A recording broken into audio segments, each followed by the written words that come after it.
لیکن یہ استدلال بالکل غلط ہے۔ تلاوت کے لفظ کو اصطلاح کے طور پر قرآن یا کتاب اللہ کی تلاوت کے لیے مخصوص کر دینا بعد کے لوگوں کا فعل ہے۔ قرآن میں اس لفظ کو اصطلاح کے طور پر استعمال نہیں کیا گیا ہے۔ سورہ بقرہ آیت 102 میں یہی لفظ جادو کے ان منتروں کے لیے استعمال کیا گیا ہے جو شیاطین حضرت سلیمان علیہ السلام کی طرف منسوب کر کے لوگوں کو سناتے تھے۔ وَاتَّبَعُوا مَا تَتْلُو الشَّيَاطِينُ عَلَى مُلْكِ سُلَيْمَانَ، انہوں نے پیروی کی اس چیز کی جس کی تلاوت کرتے تھے، یعنی جسے سناتے تھے شیاطین، سلیمان علیہ السلام کی بادشاہی کی طرف منسوب کر کے۔ اس سے صاف ظاہر ہے کہ قرآن اس لفظ کو اس کے لغوی معنی میں استعمال کرتا ہے، کتاب اللہ کی آیات سنانے کے لیے اصطلاحاً مخصوص نہیں کرتا۔ ان اللہ کان لطیفاً خبیرا، بے شک اللہ لطیف اور باخبر ہے۔ تفسیر: اللہ لطیف ہے یعنی مخفی سے مخفی باتوں تک اس کا علم پہنچ جاتا ہے، اس سے کوئی چیز چھپی نہیں رہ سکتی۔ انا بالیقین۔ تفسیر: پچھلے پیراگراف کے بعد متصلاً یہ مضمون ارشاد فرما کر ایک لطیف اشارہ اس امر کی طرف کر دیا گیا ہے کہ اوپر ازواج مطہرات کو جو ہدایات دی گئی ہیں وہ ان کے لیے خاص نہیں ہیں، بلکہ مسلم معاشرے کو بالعموم اپنے کردار کی اصلاح انہی ہدایات کے مطابق کرنی چاہیے۔ المسلمین والمسلمات، جو مرد اور جو عورتیں مسلم ہیں۔ تفسیر: یعنی جنہوں نے اسلام کو اپنے لیے ضابطۂ حیات کی حیثیت سے قبول کر لیا ہے اور یہ طے کر لیا ہے کہ اب وہ اسی کی پیروی میں زندگی بسر کریں گے۔ دوسرے الفاظ میں جن کے اندر اسلام کے دیے ہوئے طریقے فکر اور طرز زندگی کے خلاف کسی قسم کی مزاحمت باقی نہیں رہی ہے، بلکہ وہ اس کی اطاعت اور اتباع کی راہ اختیار کر چکے ہیں۔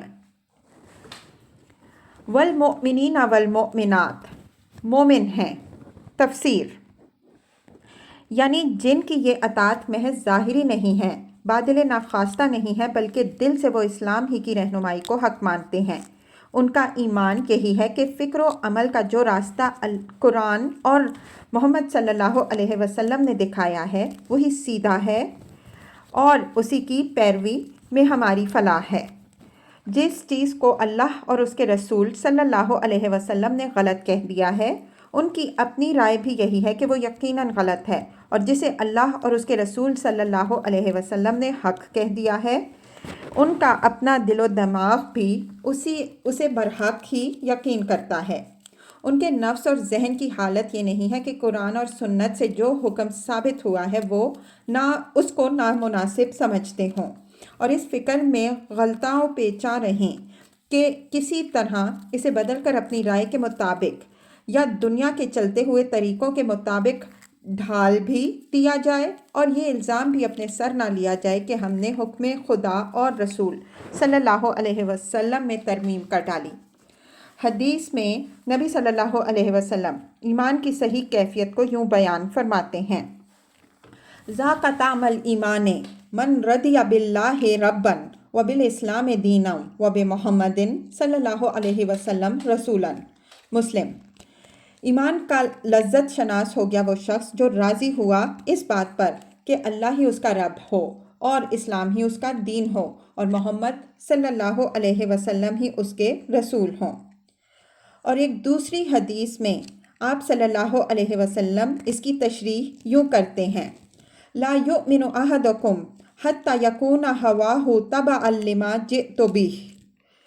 شرح السنہ: تم میں سے کوئی شخص مومن نہیں ہو سکتا جب تک کہ اس کی خواہش نفس اس چیز کے تابع نہ ہو جائے جسے میں لایا ہوں۔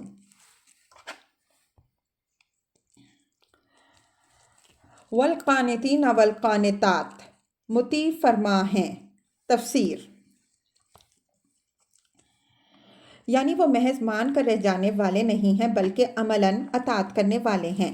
ان کی یہ حالت نہیں ہے کہ ایمانداری کے ساتھ حق تو اسی چیز کو مانے جس کا اللہ اور اس کے رسول صلی اللہ علیہ وسلم نے حکم دیا ہے، مگر عملاً اس کی خلاف ورزی کریں اور اپنی مخلصانہ رائے میں تو ان سب کاموں کو برا ہی سمجھتے رہیں جنہیں اللہ اور اس کے رسول صلی اللہ علیہ وسلم نے منع کیا ہے، مگر اپنی عملی زندگی میں ارتکاب انہی کا کرتے چلے جائیں۔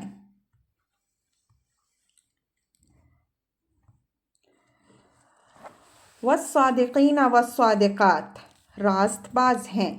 تفسیر، یعنی اپنی گفتار میں بھی سچے ہیں اور اپنے معاملات میں بھی کھرے ہیں۔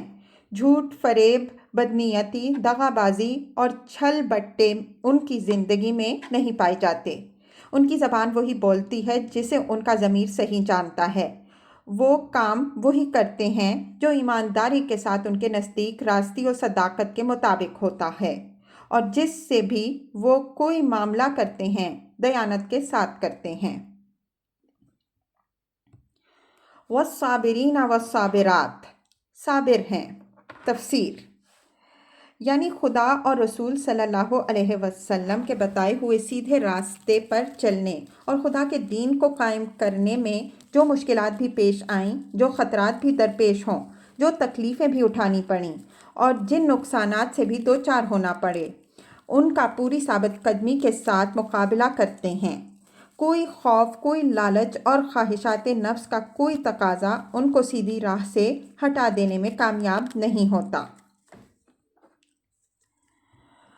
والخاشعین والخاشعات، اللہ کے آگے جھکنے والے ہیں۔ تفسیر، یعنی تکبر اور استکبار اور غرور نفس سے خالی ہیں۔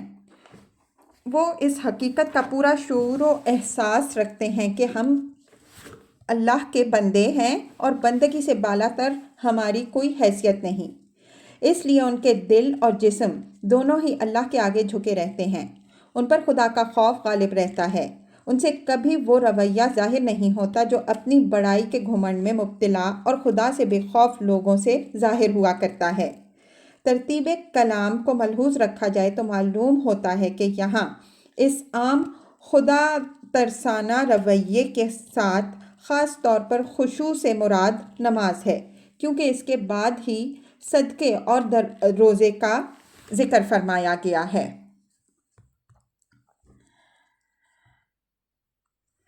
والمتصدقین والمتصدقات، صدقہ دینے والے ہیں۔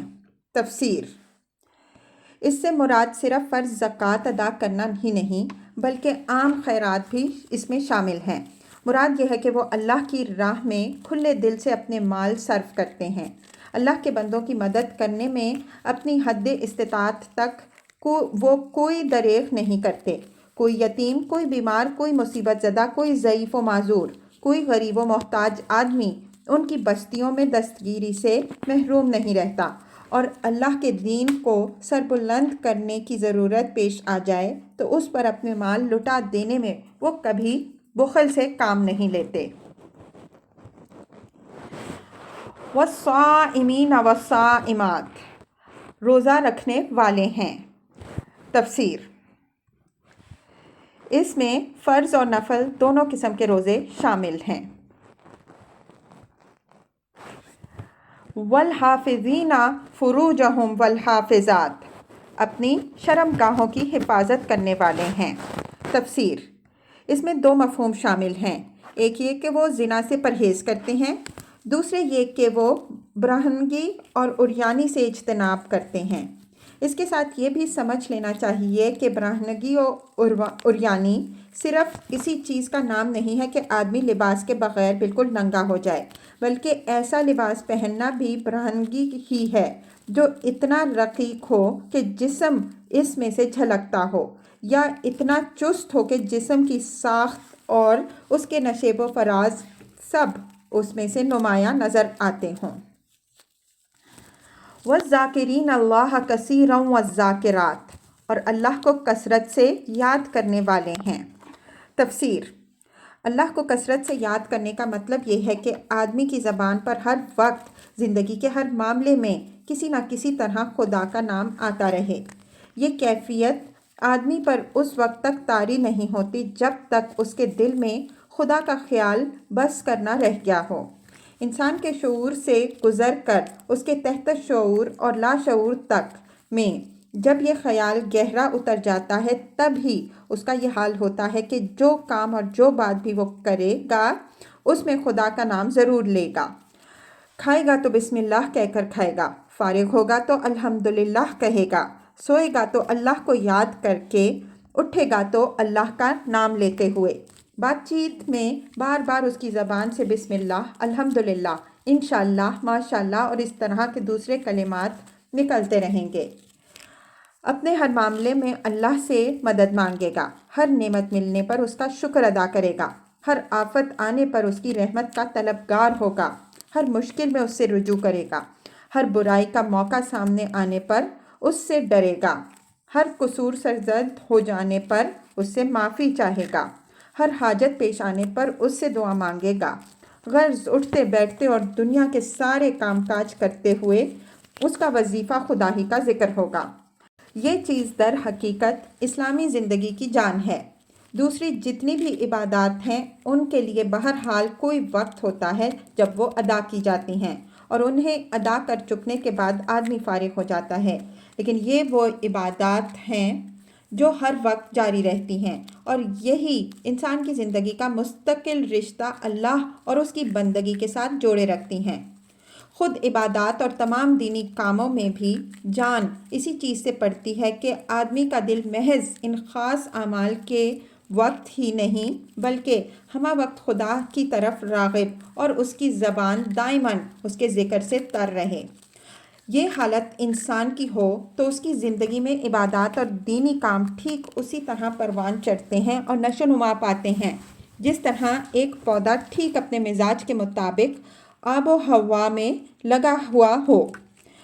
اس کے برعکس جو زندگی اس دائمی ذکر خدا سے خالی ہو، اس میں محض مخصوص اوقات میں یا مخصوص مواقع پر ادا کی جانے والی عبادات اور دینی خدمات کی مثال اس پودے کی سی ہے جو اپنے مزاج سے مختلف آب و ہوا میں لگایا گیا ہو اور محض باغبان کی خاص خبرگیری کی وجہ سے پل رہا ہو۔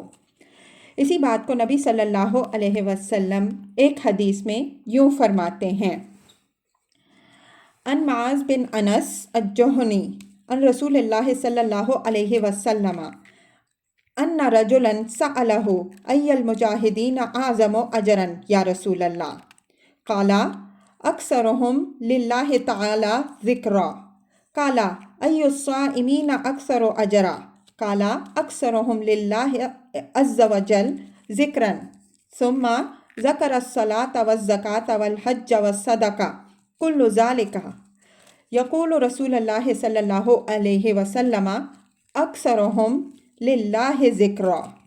مسند احمد۔ معاذ بن انس جوہنی روایت کرتے ہیں کہ ایک شخص نے رسول اللہ صلی اللہ علیہ وسلم سے پوچھا کہ یا رسول اللہ صلی اللہ علیہ وسلم، جہاد کرنے والوں میں سب سے بڑھ کر اجر پانے والا کون ہے؟ فرمایا، جو ان میں اللہ تعالیٰ کو سب سے زیادہ یاد کرنے والا ہے۔ اس نے عرض کیا، روزہ رکھنے والوں میں سے سب سے زیادہ اجر کون پائے گا؟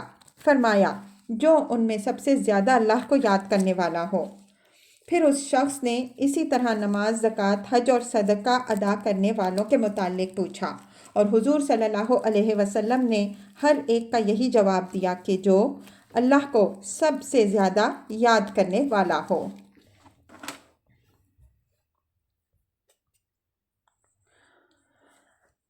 اعد اللہ لہم مغفرۃ و اجرا عظیما، اللہ نے ان کے لیے مغفرت اور بڑا اجر مہیا کر رکھا ہے۔ تفسیر۔ اس آیت میں یہ بتا دیا گیا ہے کہ اللہ تعالیٰ کے ہاں اصل قدر و قیمت کن اوصاف کی ہے۔ یہ اسلام کی بنیادی قدریں، بیسک ویلیوز ہیں جنہیں ایک فکرے کے اندر سمیٹ دیا گیا ہے۔ ان قدروں کے لحاظ سے مرد اور عورت کے درمیان کوئی فرق نہیں ہے۔ عمل کے لحاظ سے تو بلا شبہ دونوں صنفوں کا دائرہ کار الگ ہے۔ مردوں کی زندگی کے کچھ شعبوں میں کام کرنا ہے اور عورتوں کو کچھ اور شعبوں میں، لیکن اگر یہ اوصاف دونوں میں یکساں موجود ہوں تو اللہ تعالیٰ کے ہاں دونوں کا مرتبہ یکساں اور دونوں کا اجر برابر ہوگا۔ اس لحاظ سے اس کے مرتبے اور اجر میں کوئی فرق نہیں پڑے گا کہ ایک نے چولہا چکی سنبھالا اور دوسرے نے خلافت کی مسند پر بیٹھ کر احکام شریعت جاری کیے۔ ایک نے گھر میں بچے پالے اور دوسرے نے میدان جنگ میں جا کر اللہ اور اس کے دین کے لیے جان لڑائی۔